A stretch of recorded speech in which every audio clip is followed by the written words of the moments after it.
Class 11th की political science के chapter number 1 संविधान क्यों और कैसे को कंटिन्यू करने वाले हैं। इस चैप्टर का जो फर्स्ट वीडियो है जिसमें हमने समझा था कि संविधान क्या है और इस संविधान की जो हमारा इंडियन कॉन्स्टिट्यूशन है कि हमें क्यों जरूरत है, यानी कि संविधान किसे कहते हैं और संविधान की हमें क्यों आवश्यकता है, इसके बारे में हमने समझा था। ठीक है, अब हम उसी से आगे कंटिन्यू करेंगे और आज सबसे पहले हम पढ़ने वाले हैं संविधान के प्रकार। ठीक है, तो चलिए शुरू करते हैं। उससे पहले मैं आपको इन्फॉर्म कर दूं, अगर आपको इस चैप्टर के नोट चाहिए वो भी हैंड रिटन, तो आप हमें इंस्टाग्राम पर फॉलो कर सकते हैं। इंस्टाग्राम की आईडी मैंने डिस्क्रिप्शन बॉक्स में दी है और इसके नोट्स भी वहीं अपलोड किए गए हैं। नोट्स पर यहाँ से डायरेक्ट जाने के लिए उसकी भी लिंक मैंने अंदर डाली हुई है, तो आप डिस्क्रिप्शन बॉक्स जरूर चेक करें। चलिए शुरू करते हैं। सबसे पहले हमने संविधान क्या है और संविधान की हमें आवश्यकता क्यों है, और उसी को हमने समझा कि जो आवश्यकता है वही क्या थे, संविधान के कार्य थे। तो अभी तक हमने इतने क्वेश्चन को पढ़ लिया है। अब पढ़ रहे हैं संविधान के प्रकार। ठीक है, तो संविधान देखो, संविधान दो प्रकार का होता है, लिखित संविधान और दूसरा होता है अलिखित संविधान। यानी कि संविधान दो प्रकार के होते हैं, लिखित और अलिखित। अब जैसे कि नाम से स्पष्ट है, लिखित संविधान उसको कहेंगे जो कि लेखबद्ध हो, यानी कि जिसे लिखा गया हो, जो कोई एक दस्तावेज हो, एक बुक हो जिसमें सब कुछ लिखा हो। हमारे जो भी नियम कानून है अगर उन्हें किसी बुक में किसी दस्तावेज में लिखा गया है, ऐसे संविधान को हम कहते हैं लेखबद्ध यानी कि लिखित संविधान। ठीक है, और उसके बाद एक होता है अलिखित संविधान। तो अलिखित संविधान जैसे कि नाम से स्पष्ट है, इसकी कोई स्पेशल इसको लिखा नहीं गया है। ठीक है, सुव्यवस्थित रूप से लेखबद्ध नहीं है। ठीक है, इसको कोई स्पेशल एक बुक नहीं बनाई गई है जिसमें लिखा गया हो। साथ में जो लिखित संविधान होता है उसकी रचना संविधान सभा द्वारा की जाती है। ठीक है, यानी कि इंडिया का संविधान देखते हैं। ठीक है, इंडिया के संविधान को आप देखेंगे तो जो इंडिया का संविधान है वो क्या किया गया है, लिखित संविधान है। इसे लिखा गया है, एक बुक में हमने इसको अच्छे से लिखा है और उस बुक का नाम लिया है भारत का संविधान।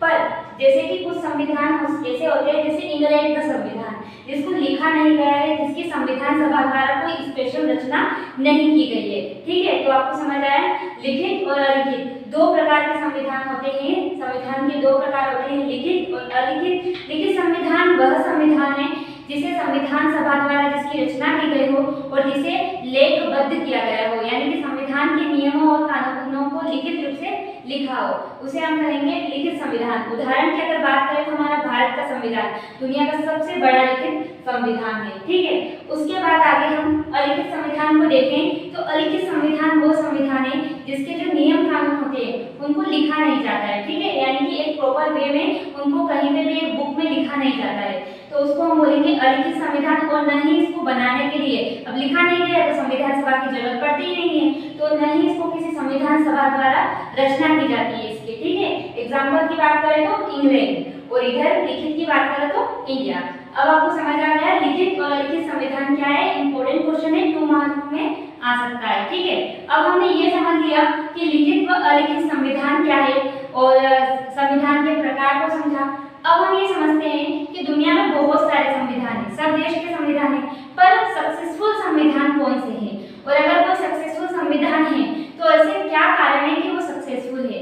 यानी कि अब हम देखेंगे संविधान को प्रभावी बनाने वाले कारण। यानी कि देखो, अमेरिका के पास भी संविधान है, इंग्लैंड के पास भी संविधान है, नेपाल के पास भी संविधान है, भारत के पास भी संविधान है, इंग्लैंड के पास भी संविधान है, भले अलिखित है।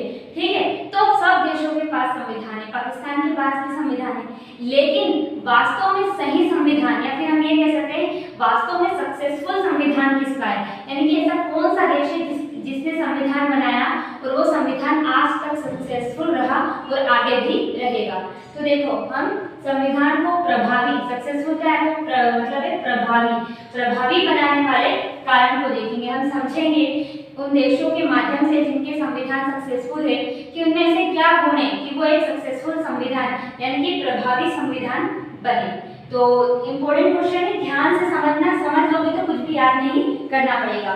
सबसे पहले तो ये देखते हैं कि वास्तव में दुनिया में कौन से संविधान सबसे ज्यादा प्रभावी है, सक्सेसफुल है, या फिर ऐसे संविधान है जो सफल हुए हैं। ठीक है, तो सबसे पहला नाम आता है भारत का। ठीक है, हमारा इंडिया का भारत का जो संविधान है वो सबसे सक्सेसफुल संविधान है।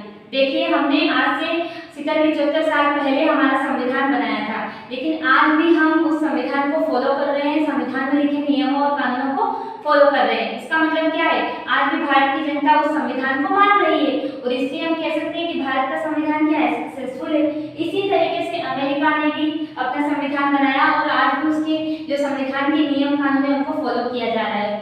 उसके बाद आता है दक्षिण अफ्रीका। दक्षिण अफ्रीका का संविधान भी बना जब वहाँ पे रंग भेद कानून था, यानी कि पहले वहाँ काले गोरे के आधार पर रंग के आधार पर वहाँ पर डिस्क्रिमिनेशन भेदभाव होता था। बाद में संविधान बना और आज तक वो संविधान दक्षिण अफ्रीका में चल रहा है। तो ये कुछ ऐसे देश है जिनके संविधान विश्व में प्रसिद्ध है और वो सक्सेसफुल है। तो अब हम इन संविधानों के कुछ गुण देखेंगे, कुछ ऐसे कारण देखेंगे जिनकी वजह से ये सक्सेसफुल है।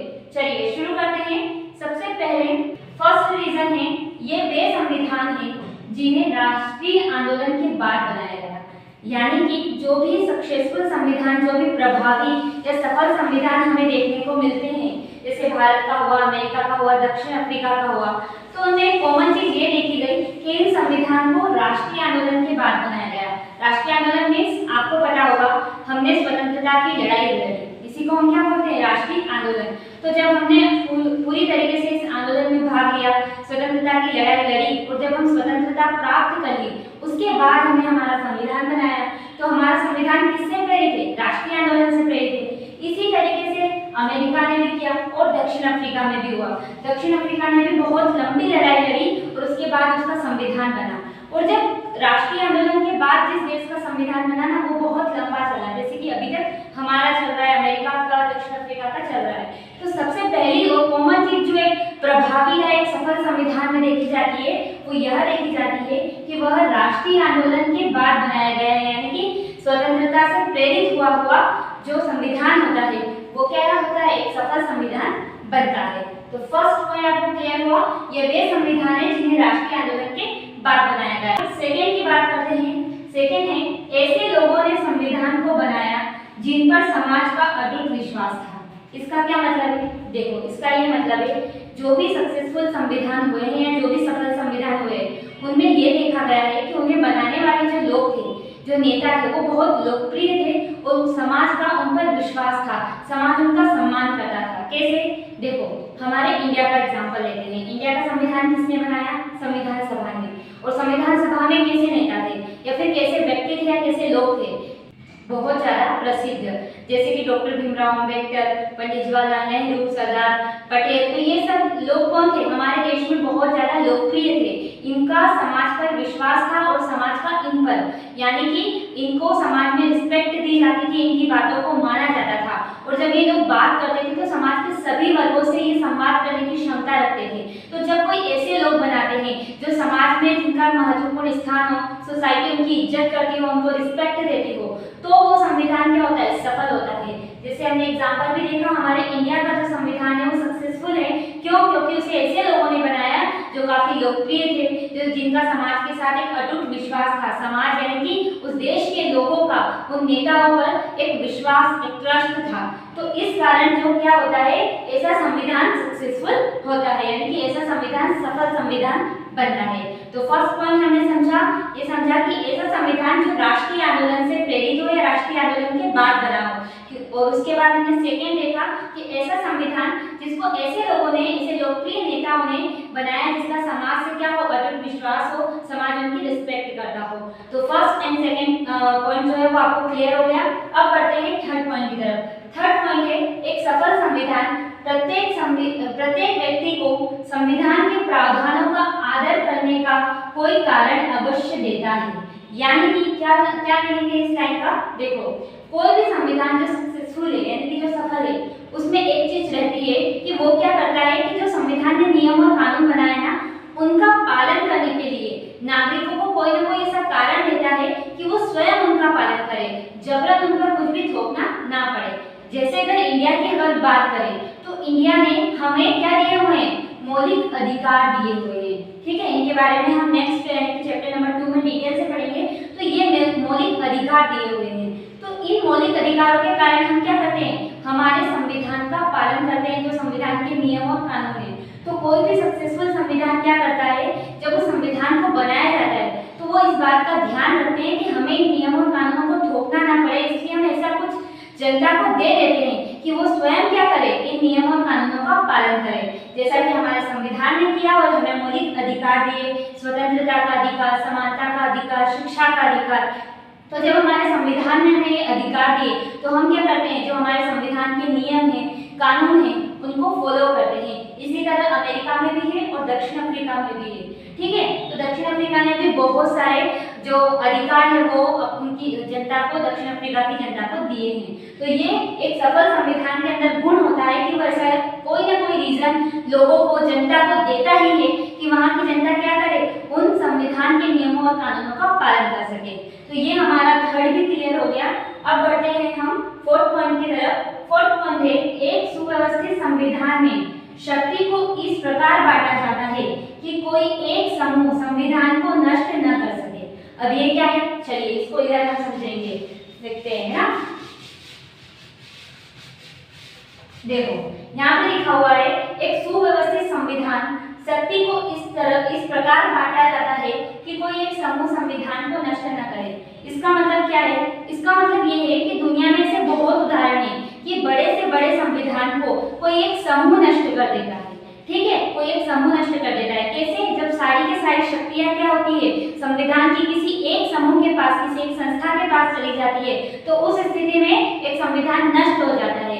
तो जो सफल संविधान होते हैं वो क्या करते हैं, संविधान की जो शक्तियां होती है उनको बांट देते हैं, उनको इस तरीके से कर देते हैं कि कोई भी एक स्पेशल समूह उन सारी पावर को अपने पास न रख सके और उस संविधान को नष्ट न कर सके।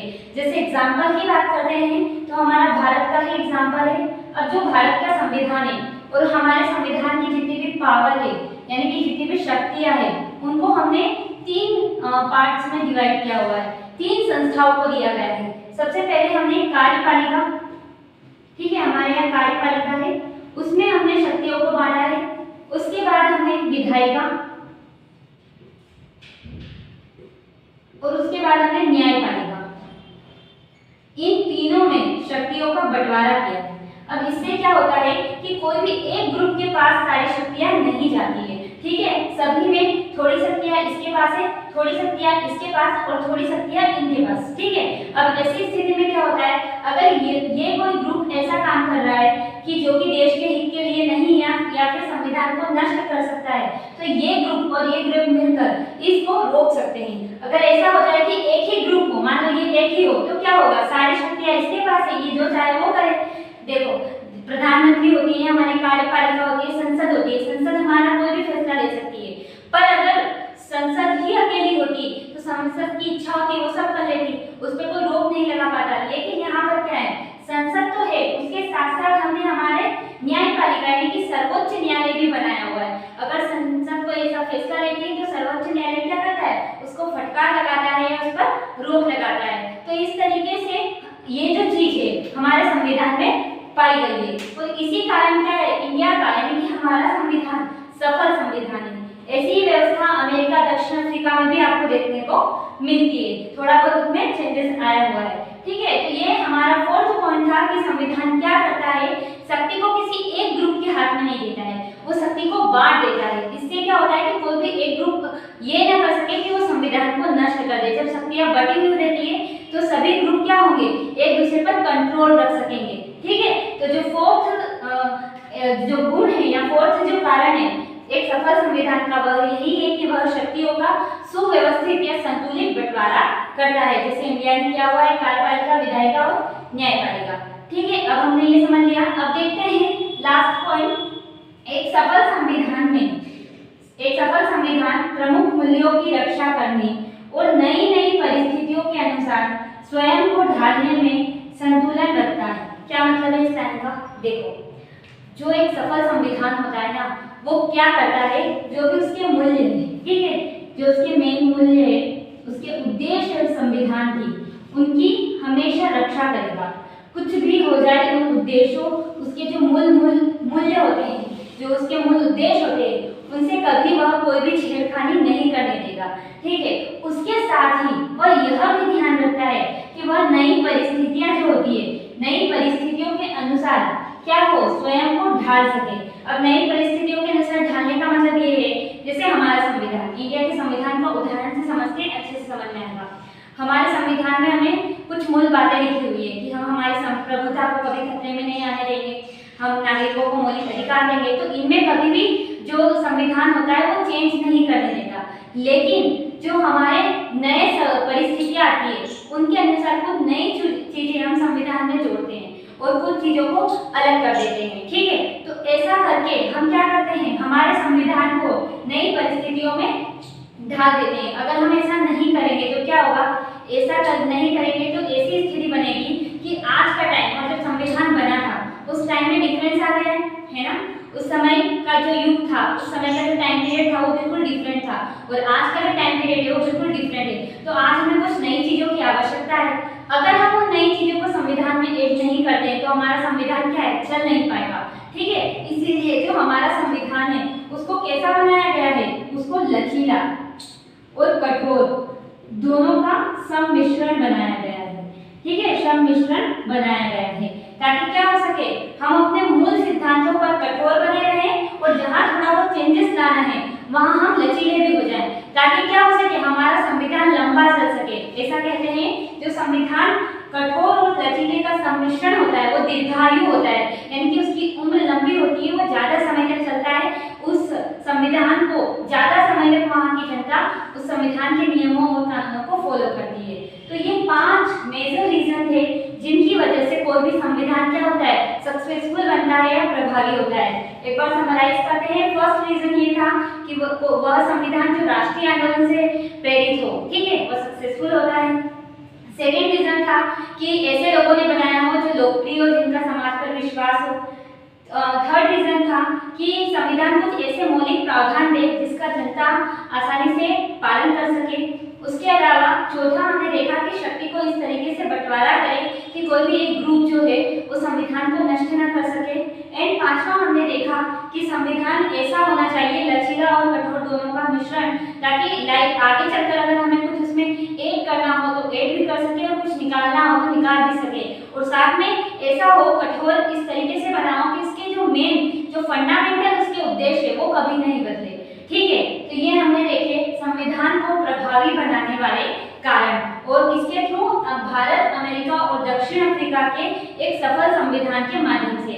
अब हम यहाँ पर एक और चीज देखेंगे, वो है नेपाल के संविधान के बारे में, जो कि पहले असक्सेसफुल था, यानी कि एक अप्रभावी संविधान था और आज वर्तमान में सक्सेसफुल यानी कि प्रभावी संविधान है। तो वो अप्रभावी से प्रभावी कैसे बना, उसकी पूरी स्टोरी को समझते हैं। ठीक है, तो जो नेपाल का संविधान है उसके निर्माण को लेकर बहुत सारे विवाद हैं और उसी के बारे में हम पढ़ने वाले हैं कि कैसे इतने सालों में नेपाल ने अपने यहाँ शासन चलाया और कितनी बार उसने संविधान बनाया और फिर भी वह अनसक्सेसफुल रहा और अब आखिरी में जाकर उसने एक सही संविधान बनाया जिससे अब नेपाल चल रहा है। तो ये पूरी नेपाल के संवैधानिक इतिहास को हम देखने वाले हैं बिल्कुल शॉर्ट में। चलिए देखो, नेपाल संविधान बनाने की एक जटिल प्रक्रिया का उदाहरण है, यानी कि जो नेपाल है वो संविधान बनाने की एक जटिल बहुत ही कॉम्प्लिकेट प्रक्रिया का उदाहरण है, क्योंकि बहुत बार नेपाल ने अपना संविधान बनाया, बहुत बार लोकतांत्रिक शासन आया, वापिस राजा का शासन आ गया। ठीक है, नेपाल जो था शुरुआत में वह राजा के शासन के अंतर्गत आता था, वहां पर एक राजा का शासन था। वर्तमान में अगर मैं आपको बताऊं तो नेपाल ने 7 बार संविधान बना लिया है 1948 से 1947 में हम आजाद हुए थे और हमने भी उसी टाइम पे संविधान बनाया था और आज तक हमारा वही संविधान चला आ रहा है। और नेपाल ने अभी तक 7 बार संविधान बना लिया। देखो, सबसे पहले नेपाल ने 1948 में बनाया, फिर 1951 में बनाया, फिर 1959 में बनाया, फिर 1962 में बनाया और उसके बाद 1990 में, फिर 2008 और अभी 5-6 साल पहले 2015 में बनाया। अब जो ये संविधान है 1948 से लेकर 1962 तक के 4 संविधान, इनको किसने बनाया था? बनाया संविधान था, लेकिन नेपाल नरेश ने, नेपाल के राजा ने बनाया था। ठीक है, लेकिन 1990 में क्या होता है, एक लोकतांत्रिक संविधान बनता है। लोकतांत्रिक संविधान कैसे बनता है, क्या होता है? 1990 में जो नेपाल की जनता है वो एक जन आंदोलन करती है और वो नेपाल का पहला जन आंदोलन होता है राजा के खिलाफ। ठीक है, तो एक जन आंदोलन करती है तो राजा दबाव में आता है, प्रेशर में आता है और वो क्या करता है, एक लोकतांत्रिक संविधान बनाने की मांग को मान लेता है। ठीक है, जन आंदोलन के दबाव में आकर लोकतांत्रिक संविधान बनाने की बात को मान लेता है और 1990 में इस तरीके से पहली बार एक लोकतांत्रिक संविधान निर्मित होता है। लेकिन अंतिम जो शक्तियां थी वो राजा के पास ही थी, यानी कि अंतिम जो शक्तियां थी वो राजा ने अपने पास रख ली थी। यानी कि आप संविधान बनाओ, लेकिन चूंकि मैं नेपाल नरेश हूँ तो मेरे पास अंतिम पावर जो होनी चाहिए वो मेरे पास ही होनी चाहिए। तो संविधान तो बनाया, लेकिन राजा ने अपने पास अंतिम संविधान की शक्तियां रखी और इन शक्तियों के बूते ही राजा ने अपना रंग दिखाया और 2002 में राजा ने पुनः समस्त शक्तियों को अपने हाथ में ले लिया।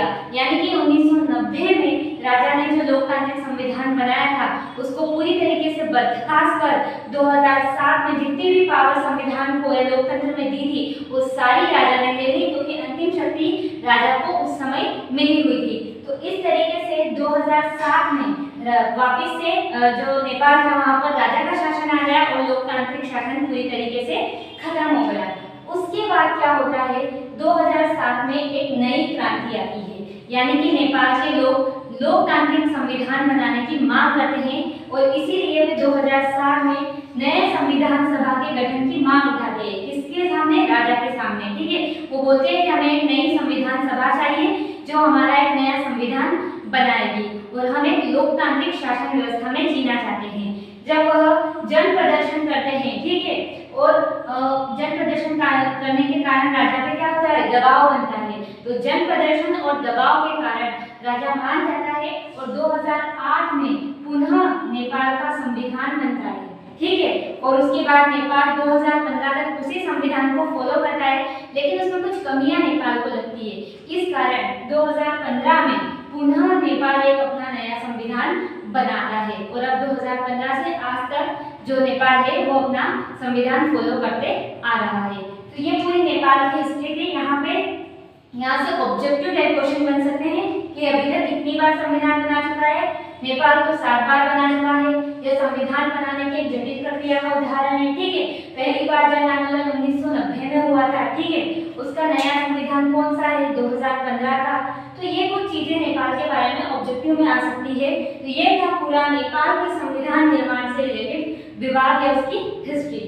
तो हमने यहाँ पर इस वीडियो में संविधान के प्रकार, एक प्रभावी संविधान के जो कारण होते हैं उनको समझा और एंड में हमने एक अनसक्सेसफुल अप्रभावी संविधान को देखा और समझा कि एक अप्रभावी संविधान में क्या ऐसा होता है कि लोग उसे अप्रभावी संविधान कहते हैं। तो ये 3 पॉइंट या 3 जो कॉन्सेप्ट थे वो आई होप हमको अच्छे से समझ में आ गए होंगे। ये वीडियो आपके लिए हेल्पफुल रहा होगा। अगर रहा है तो प्लीज वीडियो को लाइक करें, शेयर करें, सब्सक्राइब करें। Thanks for watching. धन्यवाद।